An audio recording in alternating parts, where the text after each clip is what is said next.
change. What we are saying is two things. One, talk about ignorance, people not knowing what the bill is all about.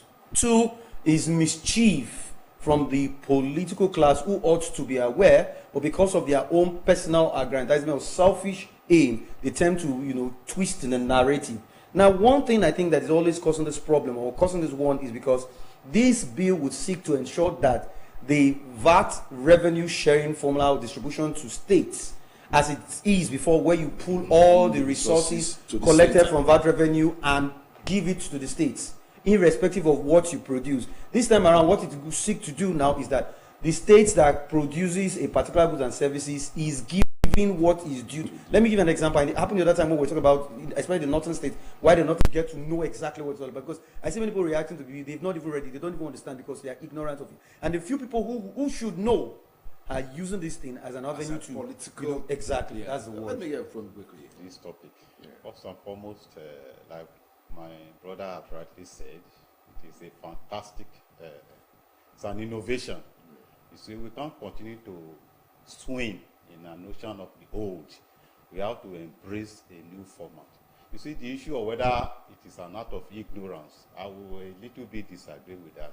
People are already putting in politics to disabuse the mind of people that it will infringe on their benefits.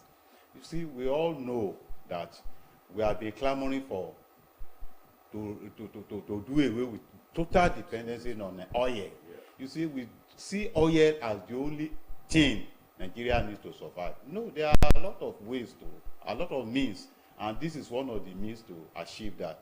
For instance, now let's look at our state here, Delta State. We produce oil, we produce a lot of things. What is the outcome?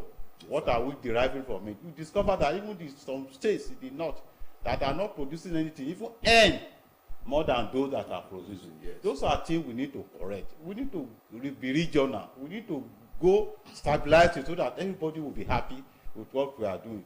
Look at low-income earners. We discover that they even pay more than those that are earning more. Look at small businesses, welders, tailors, others. They pay more than they pay multiple who begin to exploit ourselves. The rich are getting richer, the poor are getting poorer. How long can we continue with that? So this man has now brought this idea that, okay, let us stabilize this. Former President Jonathan would have done this, but one way or the other, I couldn't achieve it. Now somebody has come who said, no, we call ourselves Nigerians. But let things be done in such a way that we see ourselves that, look, you are not cheating me, I'm not cheating you. And but some people are raising an eyebrow. Luckily, that's part of the first reading, that's part of the second reading at the National Assembly.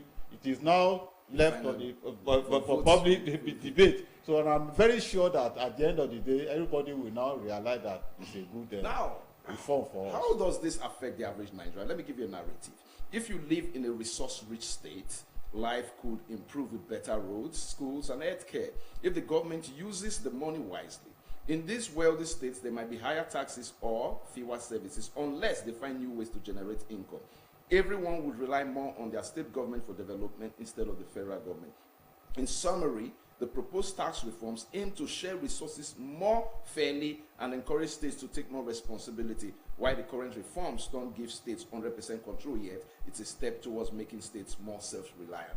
Why are some states against state reform? Yeah, it's very obvious. Because if you look at it clearly, it affects the average Nigerian positively, despite those of us that are in states that have resources. That shows you that the people who you put in position of authority to lead you and take care of your, ensure the dividends of democracy gets to the people are not there for you. They are there for that personal aggrandizement. That I will tell you. Like don't shout in the north, it's going to be against the north. It is not against the north, but against some northern elite who feel they are gaining from the status quo. Yes. And they would rather not want that status quo to change. Now, we talked about something about this issue about states. Now, the former VAT revenue sharing formula used to be that the federal government will have 15%, the state 50%, local government 35%. But this one seeks to make sure that the federal government now has 10% from the 15%, while the state government now has 55% from the new sharing formula, while the local government remains 35%. What it goes to show is that rewarding the states who do more of the stuff, who bring, just like in the regional days, where you move everything and just pay a little to the center, as it were. Now, I see it as a part of laziness on the part, indolence on the part of these states who are kicking against it. If you look at every time I've come on this program, I've always talked about the issue of always going cap in hand like a Bambiala every month to go and beg for, as if, federal allocation. It has become like that. Nobody wants to think outside the box. This state government are so relaxed. All they are interested in, the accountant general of the states, commissioner for finance, go at the end of the month, go and collect the revenue. And you sit up not doing anything. And end up, most of them are not able to even do many things. They just do a few roads, some standard roads at best, pay salaries, and take the orders. This is not how it should be. As it was done through the regional government, whatever you have, we granite pyramids in the north. We have timber and this thing, cocoa, in the southwest, and timber and this thing in the south, as the case may be. What did they do with these resources? You saw what the Awolowo administration did with the revenue being generated from cocoa and other things. So what Okomudia did? Yeah, exactly. Even the roads are still here up to today. We say it's not the kind of roads you see them doing now. So the point is indolence on the part of state government who just want to depend on just FAC allocations. But this will go away. Now we'll talk about this on them. One of them is tax relief for low-income tax owners. For instance, if your revenue, or rather your income is in a year is about 800,000, you don't get to pay any money, and that saves you a lot of money. Now, even for the big ones who, for small and medium-scale companies, if their annual turnover is below 15 million, you don't get to pay a dime. Unlike the current threshold, which is about 25 million. Even the big companies too are also spared, because even though the corporate tax has been reduced from 30% to 25%. And it is also very clear, again, the issue of exemption of certain, essentials like food, medicals, school fees, and the like. Over time, yes, the tax rate, VAT will increase from 7% to 15%, but in the long run, it's going to be used for the benefit of the only concern I have in this whole thing is one: over time, we've seen good policies. The point is implementation of these policies, so it will really look the way it is being painted. But what I have seen on paper, I've gone through very laudable idea. Is the implementation and avoidance of these pitfalls of corruption. That's where my problem is. Because with the 4 bills being the Nigerian tax law, Nigerian tax administration law, the Nigerian Revenue Service establishment bill, and then the joint revenue establishment bill looks so good on paper. Now, so that's it. Let me come to you, Bekoye. We're looking at the issue of discontent opinions within the National Assembly relating to this tax reform policy. And with some states, governors, some say it's too hasty, first reading, second reading, so quickly. Why are some senators, some members of the National Assembly scared? If truly they are representatives of the people, and this tax is a people-oriented tax, especially for the masses, I think they should, at a point of necessity, be excited about it. But then, like once they said, there is a fear factor there because their interest might be affected. Can you throw more light on it? Yes. Let me tell you the fear factor. The fear factor is not because of what Nigerians will benefit. Let me tell you that some state governors are already threatening their senators. Already? Yes. That they won't get the ticket. That will not get the ticket again if they support this tax reform. Of course. Okay. So you see now, because of the interest, now it's all about interest. It's all about interest, because they want to get back. They want to go back for the second time. They want to satisfy their governors. That is one of the interests. Then, secondly, if you look at those making all this noise, divisive opinions, majority of them are from the north. Majority. Where they are still produces nothing. And they feel that they are, in fact, they are just like parasites. Spoiled children. Where they don't produce. Yes. They rely on others to survive. But meanwhile, they have natural resources. There is no state in Nigeria. They are not ready. At a point, they were saying they were looking for oil. They spent trillions of naira looking for oil. What about their gold? At the end, they have gold. Diamonds. What do they do with it? I even heard. I don't know. I don't know how true it is. Lithium. These are things. Even the agriculture alone. Can they improve on the agriculture and build? So these are issues. These are areas they can spend money on and get enough more than what they want. But because of the dependency, because already they are used to depending on what is coming from other states, what the allocation the federal government will give to them, they are not bothered. They are sleeping. And Wanzi, most times the allocation is based on numerical population Of course. of the states.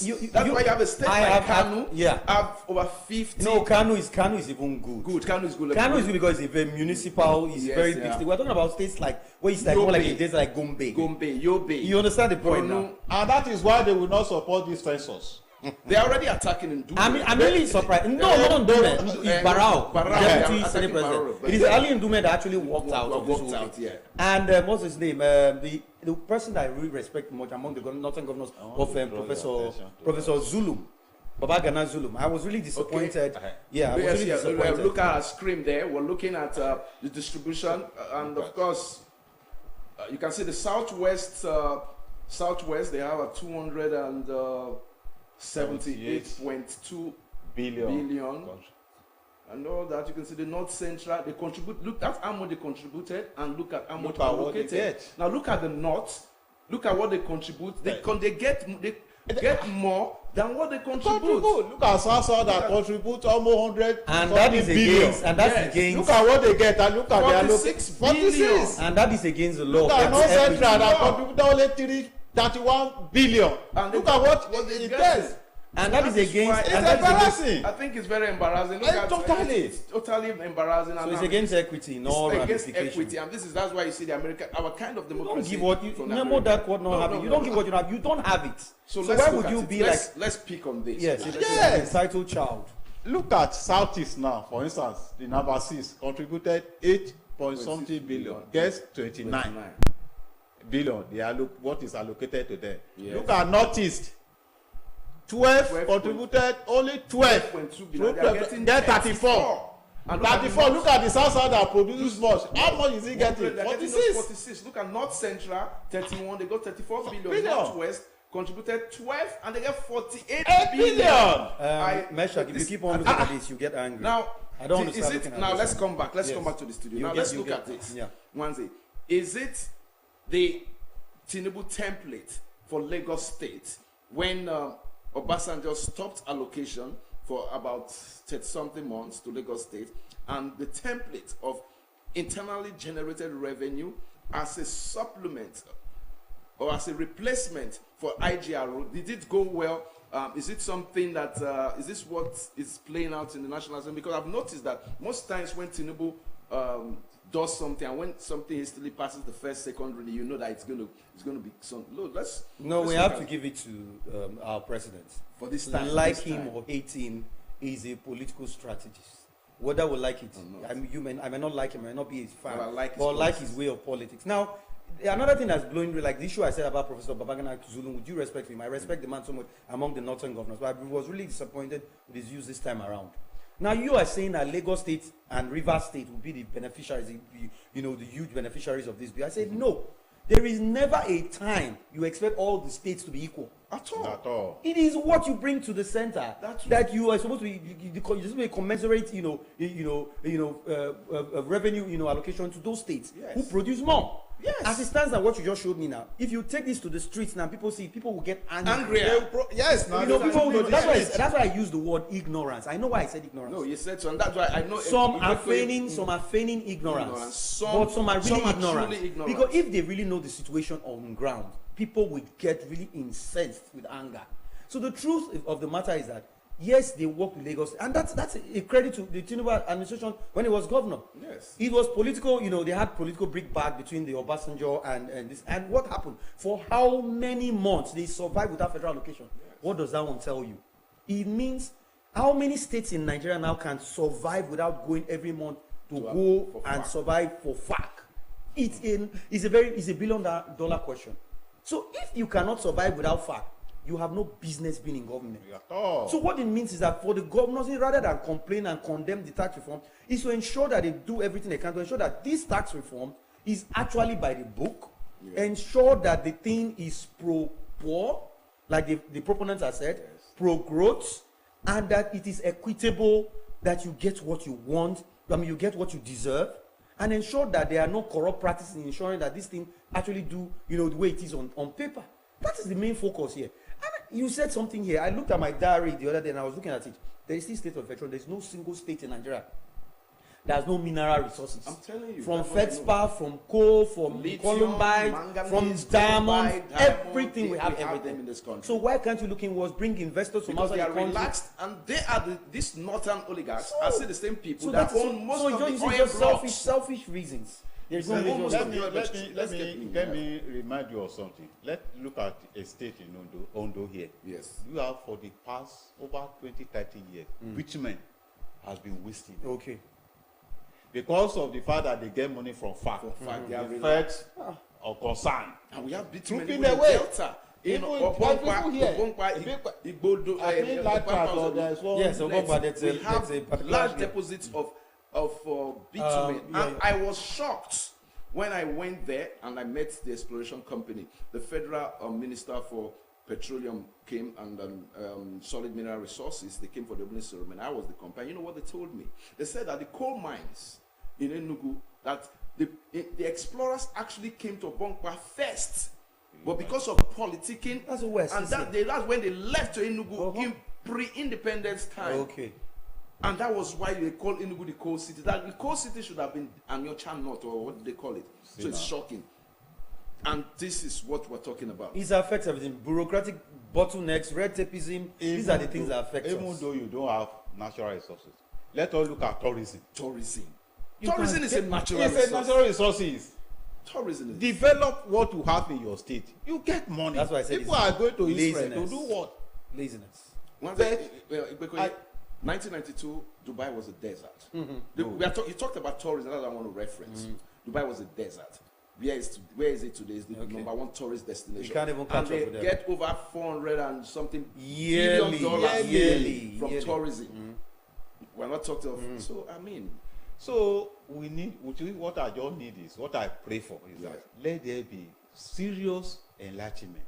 That's what I just Let said. what there I be think. education. I think that is what. Let them enlighten. That's why I So talked about for those those like that are non-enlightened. saying it is not, the time is not ripe enough. Even When are we some waiting wait for? Do you know even You some want of, him to wait for the next 80 years before he Wait, can wait. carry out this reform? Talking about enlightenment, I think you should start from the national, because it's a clear indication that some members of the National Assembly are don't even know what the tax reform is all about. And is that not paradoxical? Very paradoxical. Because you are the people who are put in there to educate the people. don't know. So in Latin they say nemo dat quod non habit. You don't give what you do not don't have. have. So are you now telling us something that you don't even know about? We are glad that they said there's going to be a public hearing very soon. We want to hear the public. We want to see the public hearing. And I need to tell you, this committee, or your Yedele committee for this tax reform, was formed June 2023. They went around the world and they came forward and they checked. They understudied even European countries, African countries. It will surprise you. In the whole of this, your climes they went to, Rwanda had the highest. I was going there. Rwanda had the highest tax reform policies. Rwanda A that went country, through a civil war, Wow. bloody civil war, the Bloody bloodiest civil you war. can think about. The second to the genocide, That they lost the Holocaust, close to the Jewish a million Holocaust. Hutu and Tutsis. Now they have a system in place. We didn't talk about this issue of tax reform. Yeah. If you're supposed to be getting a refund, you're supposed to refund your tax. This has been a problem. But do you know that within 72 hours, whether you apply, you don't apply, you get a refund of the tax that is due to you. It is assumed that probably you don't have time to apply. You are immediately, there's an automated system in place. But we don't have that in place. So what I'm saying, like this system, all they need to do it in such a way that it is automated. The country, the world now is now IT. Yeah. Do it in such a way that it's automated. As you earn everything you are earning, your turnover, Automated everything like the way they is take it from our salaries. like pay as you tax. Yes, pay as you earn. Immediately, if you are earning above 50 million, you know what is due to you. If your turnover is less than 50 million, you know that you are exempt, as the new law says. Yeah, Evade us. all these Good. leakages, all this. You can't evade No, tax. tax. And you know that we, the masses, pay more tax than the We the have rich said that people. time that it is the rich that evade They tax. don't pay. It Now is the let's rich. come home. This tax reforms definitely, it's going to be very interesting, a topic for a lot of Nigerians. If you're just joining us, it's the faculty, and we're extracting President Tinubu's tax reform bills and policies. And now we're coming to Delta State. Well, now, if with these tax reforms comes to stay, now, presently Delta State collects 10 naira, for example, for FAC monthly. With the tax reform, The highest. With the tax reforms, we're going to be generating, being able to get close to 40 naira a month. With the new rate With of the new rate, 55% allocated. So to that states. means more money for Delta. Yes. So let's come on. So of what relevance? What's going to be the impact on A lot. on governance A in lot. Delta states? A Let's look at, and how are we going to be accountable to the people? How is the government going to be accountable? Because it's not just about having it. We should not use it to go and be buying jeeps or living exotic life. Let's come home to Delta State. How relevant will the tax reforms be for Deltas? Through governance and good governance, human capital development, are the Delta State workers going to be having a minimum wage of like 300,000 naira a month? Your question makes me want to laugh. It's a double-barrel question. Yes. So you have in a way, set the pace, and the other way trying to set a trap, as the case may be. The point is, and that is the right thing that ought to be, because too much is giving much is expected. expected. So you don't expect to earn more, and people don't get to the benefit. What we're taught in our elementary social studies, Ilesemi social studies, I like quoting I it love it. because that's what I grew up. Property of Benue State government, not for sale. I remember the book well in my head, and it was like taxes are meant to develop the people, to build roads, infrastructure, water, and every other thing. That's why people pay tax. You pay tax because at the end of the day, the government now rewards you for paying tax by ensuring that you get the dividends of democracy. And what do people want? Affordable water, health care, for people, roads, and the rest of them. That's what people. Housing. People don't need much. And when you give them this in advance client, that's what happens. They pay a lot of tax. Yes. But they see these things they are paying for. What the people need just, okay, I pay this. Just like we talk about electricity, tariffs, and the rest of it. Yeah. It's not enough for you to pay you pay for darkness. At the end of the day, I pay money. At the end of the day, I don't get to see the lights. That's not what we're saying. Let me pay and let me see what I'm paying for. So what we're saying is, yes, if this thing happened, like for instance in Delta State, so the state government has not been doing so far, they are doing badly so far because they are working within the limit of the resources they have. I'm aware the state government has a lot of debts it's paying. So I want to, not holding brief for them that maybe because they are paying huge amount of debt, that's why they have limited to only few infrastructural development and payments of salaries in terms of that. But what we are saying, we should go beyond depending on fact. If this thing comes to light, there should be no excuses for failure. We should be able to see our roads, and not just roads. We should be able to see roads that will stand the test of time. It pains me that you see some of these road projects that cannot even stand 4 years of an administration. What's the essence of doing a road when the road cannot stand the test of time? Are you talking of 4 years? You're talking of 6 months, one rainy season. You're talking of 4 years. You talk of roads who do not have good structural design in terms of drainage system and the rest of it. Before you know what I mean, dilapidate. So what we are saying is that there should be value for what you get.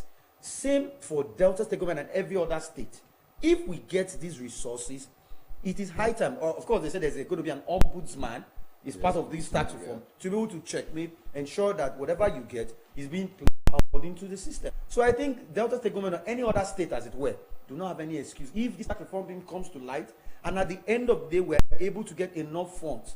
But let me also tell you, there's a time during the Odwanga administration they talk about Delta beyond all. This is another way. Whether they see the light of the day or not, because I don't know the stormy, sessions ahead today and the other days they're going to debate the bill and the rest of them.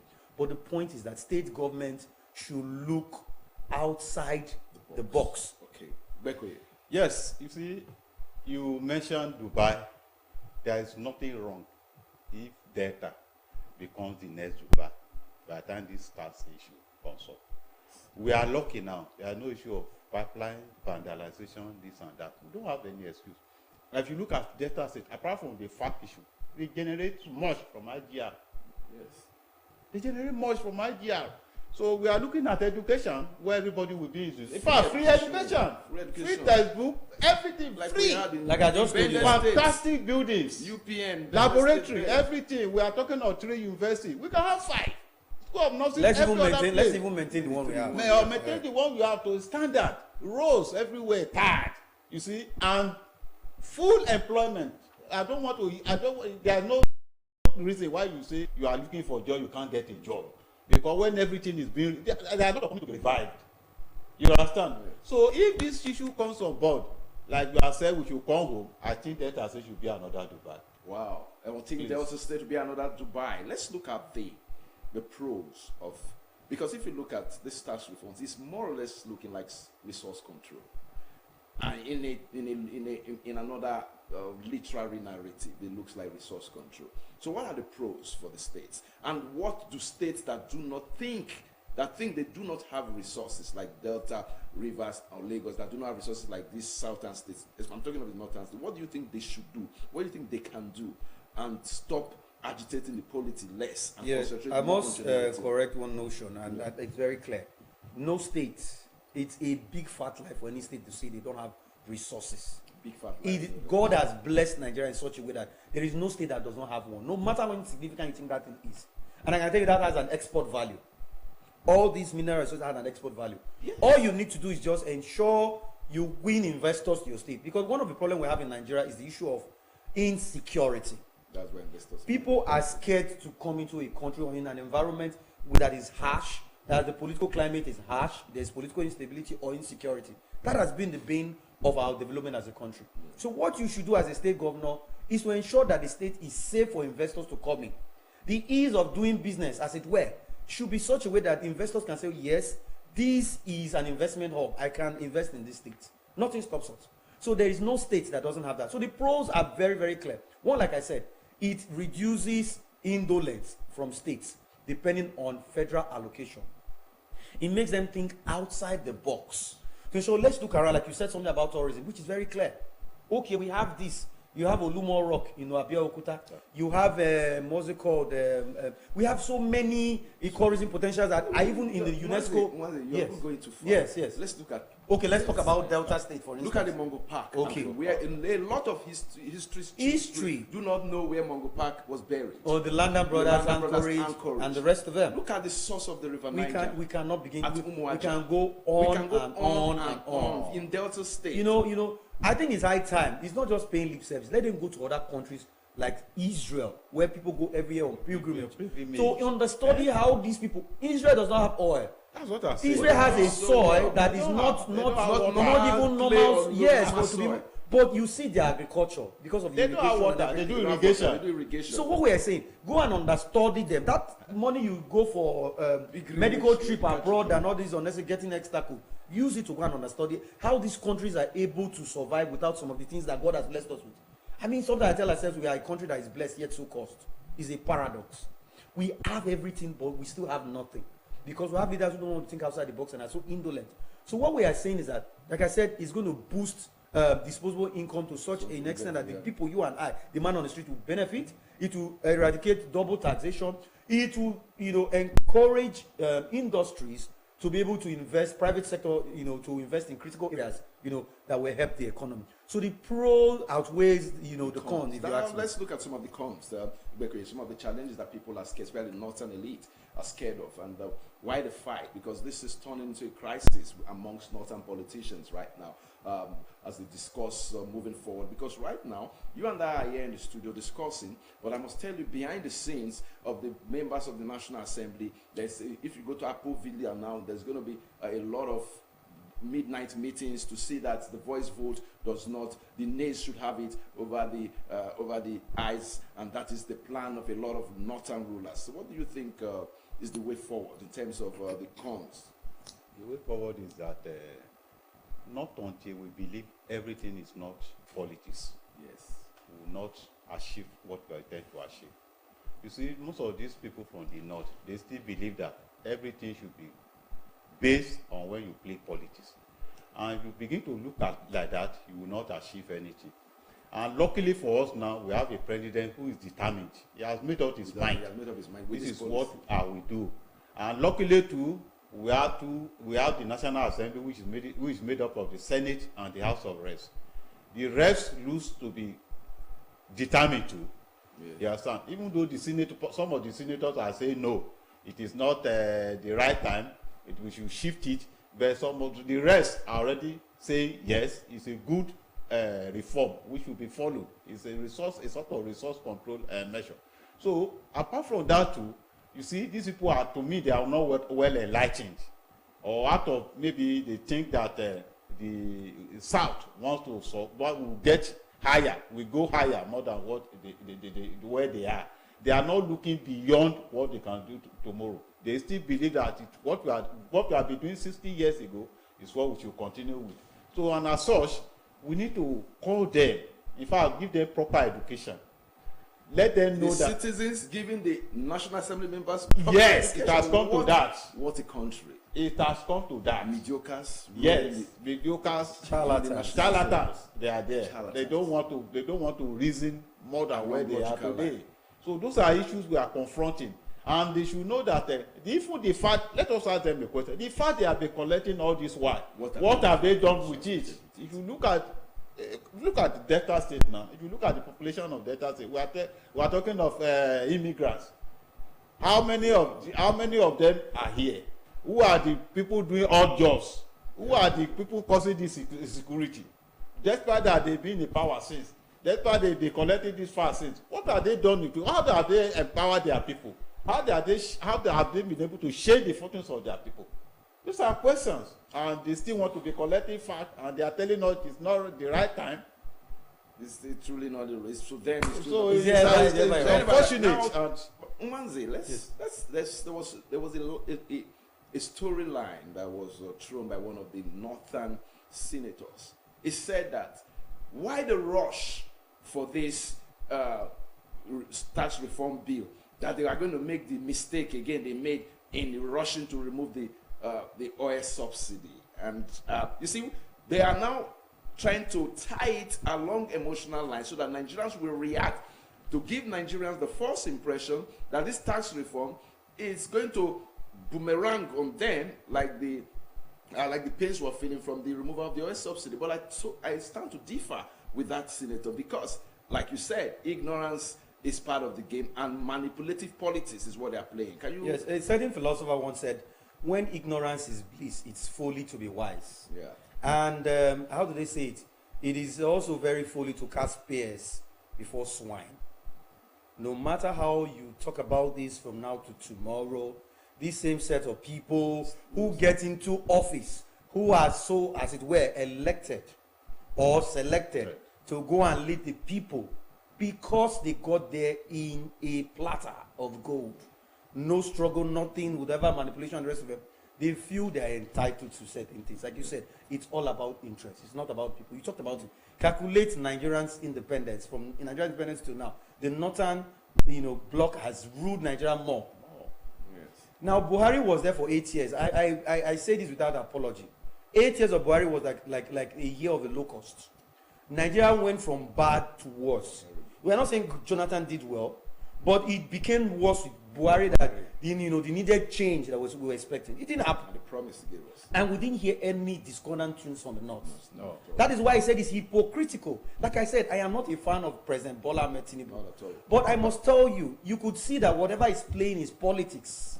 Yes. I don't know if you've heard that they even started saying they are shopping for a candidate from a northern extraction for 2027. They're already doing that. So you can imagine, if you begin to hear things like that, you know that it's selfish interest. Nobody queried the Buhari administration when they talk about ways and means and some other things that crippled our economy. I am not saying some of the policies of this present administration has been very, very okay. And we all know what reforms are. Reforms, definitely, you will go through some pains. Yes, definitely. You will go through, you don't expect everything to just be so smooth. Before a woman gives birth to a child, the woman goes through the pains of the excruciating pains of parturition, even before she gives birth. So we must go through this pains. The most important thing is that at the end of the day, let it be seen that those pains we have gone through was not in vain. Like we are saying, these tax reforms and the rest of them, let it be done as it should be, by the book. Not at the end of the day you tell us it's different thing and you did different thing. And like I will say, over time there has been a trust deficit between the leaders and the led. They tell us one thing and they do another thing. We talk about this issue of the Port Harcourt refinery. That's the story for another day. You could see, things like that. So people need to trust you. That I can tell you that majority of Nigerians who are indifferent is because they over time do not trust the government of being transparent enough. So what I'm saying in this case, they need to be transparent about what this tax reform is. You talked about more sensitization, more enlightenment. Let people know what it is about. Felix Igbekwe, looking at this tax reforms as we conclude, would you call it the best policy of this government? And do you think it's going to see the light of day with the in-house fighting within members of the National Assembly that are going to take a decision through voice vote during the third reading? Well, if not the best, to me it's one of the best that will come out of This administration. And you see, since we have the Senate President who is from the South, I don't think there will be an obstacle to it. At the end of the day, you will see that positively there won't be any hindrance. Nwanze, something keeps telling me that the voice, this tax reform is the voice of Jacob and the hand of Esau. I don't know how this to say, but something tells me that this is a sealed deal, that President Asiwaju Bola Tinubu has a special interest in this tax reform, and that it is going to pass the light of day.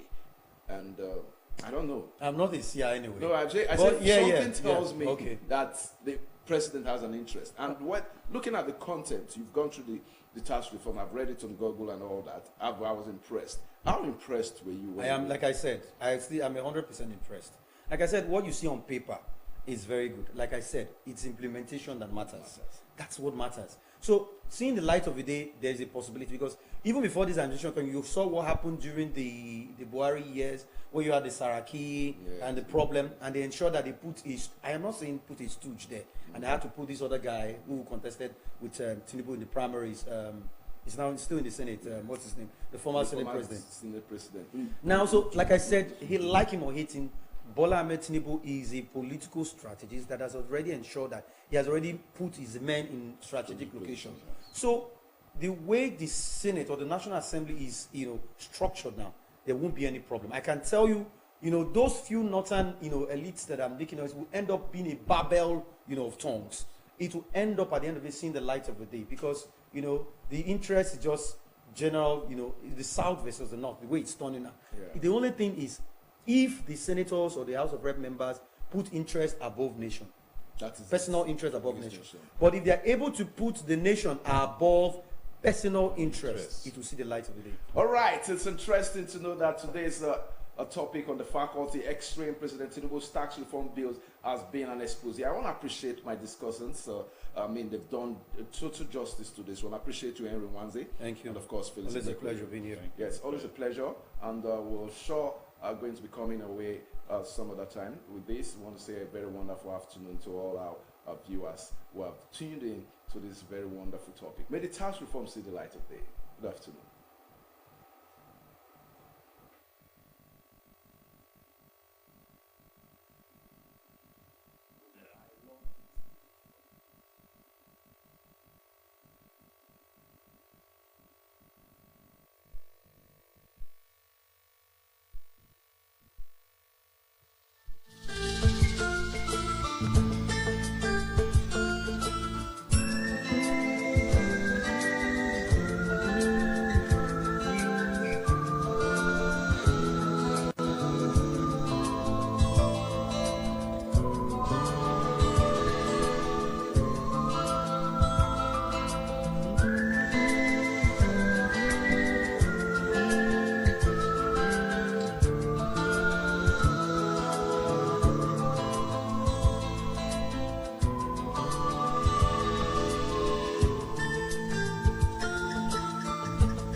Let's go! No. Let's go. If we continue like this now, where will we go end? Bros, calm down. I know say it be like say all of us the verse now. But more will not say Any damage where we dey cause now, na to our own state. And when we talk about our own state, we dey talk about ourselves, about our family, our fathers and mothers, our wives, brothers and sisters, even our children. If we use our own hands scatter what we get as our own, now where we go call our own again? Na truth e talk o. After Governor Sheriff, he don promise say go do more for Deltans. Na wetin make us come dey fight now. When see our guy dey talk so, e make sense. You see am now. No be lie. We need peace today so that we go fit experience the more agenda. Meaningful development for all. But where there is no peace, there cannot be prosperity now. We dey fight to dey prosper.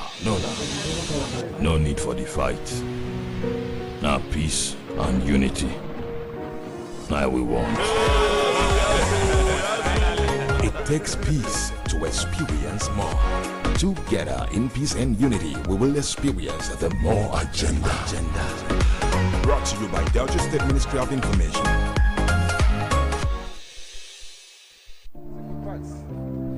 Efe, you see, maintaining peace and security in Delta State remains a priority for the Governor Sheriff Oborevwori-led administration. It's clear for everyone to see that the Governor Sheriff-led administration is focused on promoting the well-being of all Deltans. Did you know that the Delta State Contributory Health Insurance Scheme currently caters to over 1,995,816 enrollees? My God, no wonder Dr. Ifeanyi Oswaza is said that Governor Sheriff is staying committed to delivering the more agenda to Deltans. Yes, you can say that again. Are you aware that Governor Sheriff Oborevwori's administration has also taken significant steps to ease land acquisition as a strategy to mitigate Nigerians' housing deficits? Governor Sheriff, very impressive.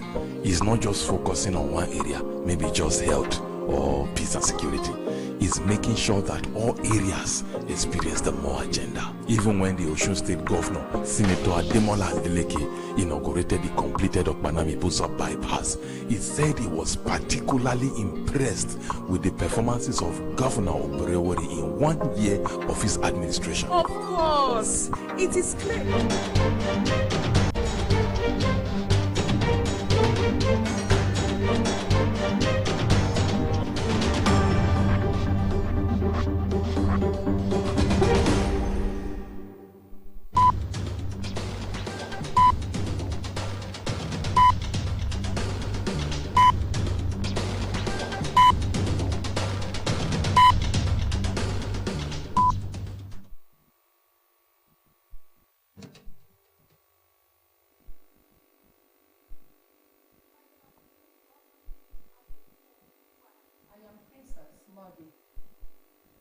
President Bola Tinubu has reiterated his administration's commitment to eliminating security threats and violent crimes in Nigeria and commended the armed forces for successfully hosting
President Bola Tinubu has reiterated his administration's commitment to eliminating security threats and violent crimes in Nigeria and commended the armed forces for successfully hosting the second African Military Games. President Tinubu, represented by Vice President Kashim Shettima, stated this during the closing ceremony of the competition at the Moshood Abiola Stadium in Abuja. He commended the military for showcasing the true essence of unity and camaraderie which transcended borders and strengthened the ties that united the African continent as one family.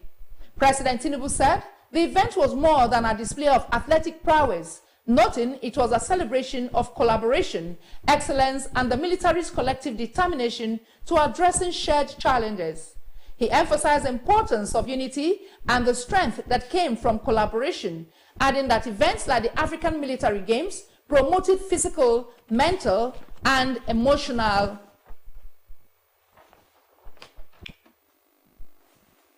As the chairman of the Economic Community of West African States, President Tinubu pledged to pursue stabilizing solutions across the continent, describing it as a duty owed to the people. He called for deeper ties among nations and a stronger sense of camaraderie among military personnel to achieve success. The president congratulated delegates from participating countries for their sportsmanship and professionalism. Former Vice President Atiku Abubakar has called on the National Assembly to revisit and make public the resolutions of the National Economic Council on the tax reform bills. The bills, which have generated controversies since it was sent to the National Assembly by President Bola Tinubu, passed for second reading at the Senate last week. In a post on his X handle, Alhaji Atiku said that the National Assembly must be guided appropriately to ensure that, in the final analysis, the contents of the bills align with the interests of most Nigerians. A system that promotes justice, fairness, and equity. According to him, Nigerians are loud and clear that the fiscal system is seek to promote, not exacerbate the uneven development of the federating union, enhancing the status of a few states while unduly penalizing others. He also called on the House to be objective and transparent in the conduct of its public hearing on the tax reform bills. And that's our news. These are many thanks for being able to join us again at 2 for more updates. My name is Princess Modi. Good afternoon.